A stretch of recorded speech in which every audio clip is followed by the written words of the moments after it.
నేను digital currency report ప్రధానమంత్రికి ఇచ్చినప్పుడు వారిని ఒకటే రిక్వెస్ట్ చేశాను. మీరు ఈరోజు 500, 1000 రూపాయలు రద్దు చేస్తున్నారు, ఇంకా 2000 రూపాయలు కొత్తగా తీసుకొచ్చారు. అవసరమైతే 500, 1000, 2000 రూపాయలు రద్దు చేయండి, డిజిటల్ కరెన్సీ పెట్టండి. ఎవరైనా అక్రమార్కులు ఉంటే ఈజీగా పట్టుకోగలుగుతాం.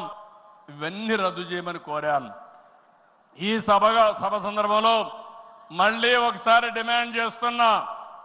ఈరోజు అందరికీ డిజిటల్ కరెన్సీ వచ్చింది. పార్టీకి డొనేషన్ ఇవ్వాలన్నా ఒకప్పుడంతా లిస్ట్ అంతా ఇచ్చి చదివేవాళ్ళం. ఇప్పుడు నేరుగా మీ ఫోన్ ద్వారా పార్టీ అకౌంట్లోకి డబ్బులు చెల్లించే పరిస్థితికి వచ్చారంటే ఈ 500, 1000, 2000 రూపాయల అవసరం లేదు. రాజకీయాల్లో డబ్బులు పంచే అవసరం ఉండకూడదు. ప్రజా సేవే పరమావిధిగా చేసుకుని మనం పనిచేస్తే ప్రజలు మనకు ఓట్లేస్తారని చెప్పి కూడా నేను మీకు తెలియజేస్తున్నా.